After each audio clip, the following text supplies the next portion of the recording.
This channel does not promote any violent, harmful, or illegal activities. All content provided by this channel is meant for an educational purpose only.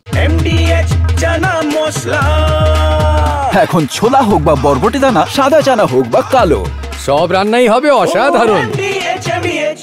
Odisha পুলিশের কনস্টেবলের গড়িয়াহাটের রহস্য মৃত্যু। ভাড়া বাড়ি থেকে উদ্ধার কেওনঝড়ের বাসিন্দার দেহ। পুলিশ ট্রেনিং এ যোগ দিতে এসে রহস্য মৃত্যু কনস্টেবলের। কয়েকদিন ধরেই অবসাদে ভুগছিলেন বলে পুলিশ সূত্রে খবর।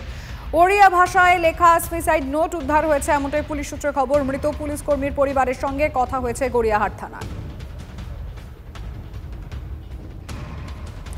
হাওড়ার ধুলাগড়ের ট্রাক টার্মিনালে খুন ট্রাক চালক মৃত। রাগুল কুন্দাল তামিলনাড়ুর বাসিন্দা। ট্রাক নিয়ে এসেছিলেন ধুলাগড় টার্মিনালে, আর সেখানে অন্য ট্রাক চালকদের সঙ্গে বচসা বাঁধে। বচসার সময় রাগুলের গলায় ছুরি চালিয়ে দেওয়ার অভিযোগ অন্য ট্রাক চালকের বিরুদ্ধে। ঘটনাস্থলে সাঁকরাইল থানার পুলিশ।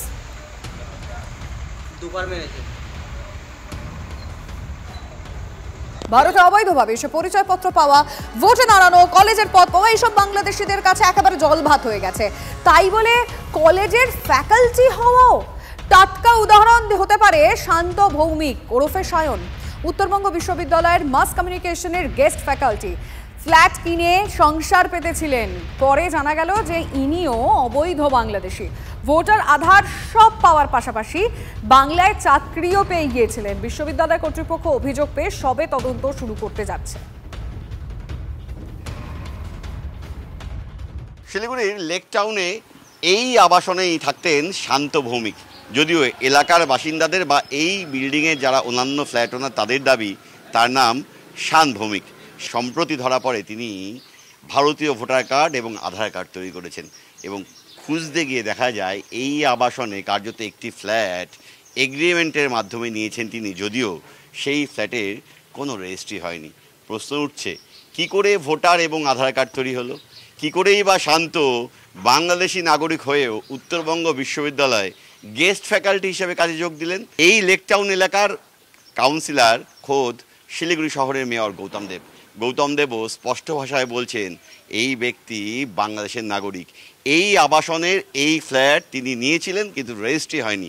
কিভাবে তিনি থাকছিলেন, কিভাবে তার কাছে ভোটার কার্ড বা আধার কার্ড এলো তা স্পষ্ট নয়।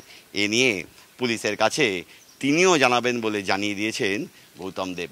এই তথ্যগুলো সামনে আসার পর থেকেই অবশ্য ওই শান বা শান্ত বেপাত্তা। তার মোবাইল যেমন সুইচ অফ, তেমনি একাধিক সমাজ মাধ্যমে শান্তর যে অ্যাকাউন্ট রয়েছে সেই অ্যাকাউন্টগুলোকে ডিলিট করে দেওয়া হয়েছে।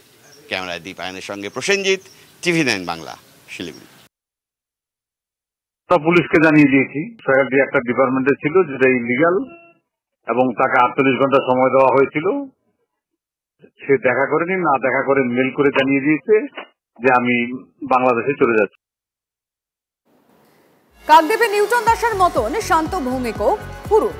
ইমেলে বিশ্ববিদ্যালয়কে জানিয়ে দিয়েছে তিনি আর পড়াবেন না, বাংলাদেশে ফিরে গেছেন। শান্ত ভৌমিক কি বাংলাকে বড় একটা শিক্ষা দিয়ে গেল? নিউটন, শান্ত, আজাদ বা লাভলি খাতুন, এদের কারণে কি সব বাঙালিকে বাংলাদেশি ভাবা হচ্ছে? এদের কারণেই কি পরিচয়পত্র থাকলেও বাঙালিদের অবিশ্বাস করা হচ্ছে? ইতিমধ্যে এই বিষয়টা নিয়ে প্রশ্ন তুলতে শুরু করেছে রাজনৈতিক মহল। একজন অনুপ্রবেশকারী শুধু নন, তিনি জাল সার্টিফিকেট বানিয়েছেন, বিশ্ববিদ্যালয়ে গেস্ট ফ্যাকাল্টি হিসেবে কাজ করেছেন। অনুপ্রবেশকারীদেরকে ভারতীয় বানানোর যে কারখানা পশ্চিমবঙ্গে তৈরি করেছেন তার একটা উদাহরণ মাননীয় গৌতম দেব মেয়র সাহেবের ওয়ার্ডে সামনে এসছে।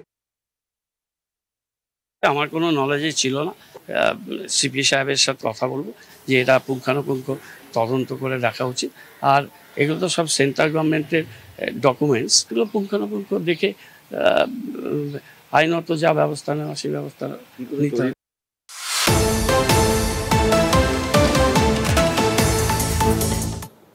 এই মুহূর্তে আরো কিছু খবর আসছে। পুজোতেও পুলিশি ষড়যন্ত্রের অভিযোগ সজল ঘোষের। সন্তোষ মিত্র স্কোয়ারের পুজোয় পুলিশের বিধিনিষেধ, ভিড় সামলাতে অতিরিক্ত স্বেচ্ছাসেবক রাখার নির্দেশ, স্টল বসানো নিয়েও একাধিক বিধিনিষেধ পুলিশের। পুজো আটকাতে এই ষড়যন্ত্র, দাবি বিজেপি নেতা সজল ঘোষের। তিনি কি বলছেন আগে শুনবো। আমার বক্তব্য হচ্ছে পুলিশ তাহলে দুটো জিনিস মেনে নিক, যে শুধু কলকাতায় আমাদেরই পুজো হয় অথবা আমাদের পুজোতেই শুধু ভিড় হয়, বাকি পুজোয় ভিড় হয় না। মানে এটা অত্যন্ত দুর্ভাগ্যজনক। এই যে চিঠিটা দেওয়া হয়েছে, এই চিঠিটা আমার ধারণা কলকাতা শহরে বাকি যত পুজো আছে, বড় বড় পুজো, নামকরা পুজো, বড় নেতাদের পুজো, হ্যাঁ, কারোর পুজোয় এই চিঠি গেছে বলে আমার জানা নেই, আমার কাছে খবর নেই। শুধুমাত্র একটা পুজোকেই যখন চিঠি, তাহলে ধরে নিতে হবে যে এই পুজোতেই শুধু ভিড় হয়, অন্য পুজোয় ভিড় হয় না। আর যদি অন্যদের ভিড় হয়, তাহলে আমাকে একাই চিঠি দেওয়ার কারণটা কি?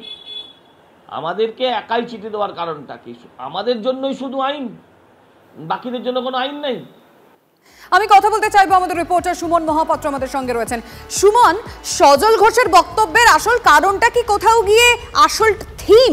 কারণ এবারে তাদের পুজোর থিম হতে চলেছে অপারেশন সিঁদুর। দেখো, প্রত্যেক বছরই সন্তোষ মিত্র স্কোয়ারের থিমে একটা অভিনবত্ব থাকে এবং তাকে ঘিরে একটা বিতর্ক শুরু হয়। পুলিশের বিরুদ্ধে প্রত্যেকবারই অভিযোগ করেন সজল ঘোষ, এবং আমরা দেখেছি কোনো বার পুজোর সময় একবেলা বা এক রাতের জন্য পুজোর যে প্যান্ডেল সেটা বন্ধ রাখতে হয়েছে। এবারে তাদের থিম হচ্ছে অপারেশন সিঁদুর, এবং সজল ঘোষ, সন্তোষ মিত্র স্কোয়ারের পুজো উদ্যোক্তা, তিনি পরিষ্কার দাবি করছেন যে এই থিম কোথাও মাথা ব্যথার কারণ হচ্ছে এবং তার জন্যই পুলিশ এইভাবে চিঠি পাঠিয়েছে। তার কারণ একমাত্র তিনি এই চিঠি পেয়েছেন, অন্য কোনো পুজো উদ্যোক্তা এই চিঠি পায়নি। পাশাপাশি তার এও বক্তব্য, পুলিশ যেভাবে যে মোডাস অপারেন্ডি ফলো করতে বলছে, যা কমপ্লাই করতে বলছে, তা যদি করতে হয় তাহলে পুজো বন্ধ করে দিতে হবে সরাসরি। দুর্গা পুজো বন্ধের ষড়যন্ত্রের মতন কথা, এত বড় কথা সজল ঘোষ বলছেন। সেই জায়গায় দাঁড়িয়ে পুলিশের যে চিঠি, তার বিরুদ্ধে কিন্তু বিস্ফোরক সজল ঘোষ। তার দাবি যে থিম ঘোষণার পরেই পুলিশ অতি সক্রিয় হয়ে তার বিরুদ্ধে এই চিঠি পাঠিয়েছে। বেশ, সুমন তুমি সঙ্গে থাকো। এই মুহূর্তে তৃণমূল মুখপাত্র তন্ময় ঘোষ আমাদের সঙ্গে রয়েছেন। তন্ময় বাবু, সন্তোষ মিত্র স্কোয়ারের পুজোয় পুলিশের বিধিনিষেধ, ভিড় সামালের জন্য অতিরিক্ত স্বেচ্ছাসেবক রাখার নির্দেশ দেওয়া হয়েছে, কিন্তু এই চিঠি বাকি পুজোগুলোর কাছে যায়নি বলছেন সজল ঘোষ। কি বলবেন আপনি? না, এটা তো প্রশাসনিক ব্যাপার। যে পুজোতে, এতে তো সজল বাবুর খুশি হওয়ার কথা। তো ওনার পুজোতে ভিড় হয় বেশি, সেই জন্য সেখানে বেশি স্বেচ্ছাসেবক রাখতে হবে। একটা কথা মাথায় রাখবেন, এই সজল ঘোষরাই যদি পান থেকে চুন খসে, তখন তো বলবেন মমতা বন্দ্যোপাধ্যায়ের ব্যর্থতা, তৃণমূল কংগ্রেসের ব্যর্থতা। তার পুজোতে যদি বলা হয় যে প্রশাসনিক ভাবে কিছু স্বেচ্ছাসেবক বেশি রাখতে হবে, পুলিশ রাখতে হবে, কিছু বিধিনিষেধ দেওয়া হবে, তাতে অসুবিধাটা কোথায়? ওনাকে পুজো বন্ধ করতে তো বলা হচ্ছে না। এই তো মানে ওনারা নিজেরাই স্বীকার করে নিচ্ছেন যে ওনারা আগামী দিনে হয়তো গন্ডগোল করতে পারেন, যাতে না কেউ আটকায়। না, তারা চাইছেন না বন্ধ, তারা বলছেন মানে পুলিশ চাইছে যাতে পুজোটা বন্ধ হয়ে যাক, সেই জন্য এসব করছে। আমি তো উল্টোটা বললাম যে পুলিশ বন্ধ চাইলে তো পুলিশ বলতো যে তোমার পুজো করা হবে না, করতে পারবে না। পুলিশ বলছে যে একগুচ্ছ কিছু নিয়ম দিয়েছে যে এইগুলো মেনটেন করতে হবে। কারণ সন্তোষ মিত্র স্কোয়ারে আমরা গতবারও দেখি যথেষ্ট ভিড় হয়, উনি তো ফেমাস হয়েছেন এই পুজো দিয়ে। তো এবার সেই পুজোর আগে যদি কোথাও ভিড় হয়, তার জন্য তো বিধিনিষেধ থাকবে। কিন্তু উনি এইটা বলে আসলে রাজনৈতিক রং ছড়িয়ে নিজের দলের মধ্যে গুরুত্ব বাড়াতে চাইছেন। আগামী বিধানসভা নির্বাচন, সেখানে হয়তো দরকার পড়বেও না। ধন্যবাদ আপনাকে। আমরা আবার একবার সেই খবর আপনাদেরকে জানিয়ে রাখতে চাইবো। এই মুহূর্তে সজল ঘোষ যে চিঠির কথা বলেছেন, এবং অবশ্যই আমরা সেই চিঠি দেখাচ্ছি আপনাদেরকে, পুলিশি ষড়যন্ত্রের অভিযোগ রাখছেন সজল ঘোষ।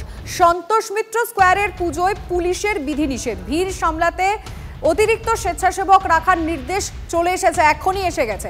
স্টল বসানো নিয়ে একাধিক বিধিনিষেধ এসছে পুলিশের তরফ থেকে। আমার বক্তব্য হচ্ছে, পুলিশ তাহলে দুটো জিনিস মেনে নিক, যে শুধু কলকাতায় আমাদেরই পুজো হয়, অথবা আমাদের পুজোতেই শুধু ভিড় হয়, বাকি পুজোয় ভিড় হয় না। মানে এটা অত্যন্ত দুর্ভাগ্যজনক। এই যে চিঠিটা দেওয়া হয়েছে, এই চিঠিটা আমার ধারণা কলকাতা শহরে বাকি যত পুজো আছে, বড় বড় পুজো, নামকরা পুজো, বড় নেতাদের পুজো, হ্যাঁ, কারোর পুজোয় এই চিঠি গেছে বলে আমার জানা নেই, আমার কাছে খবর নেই।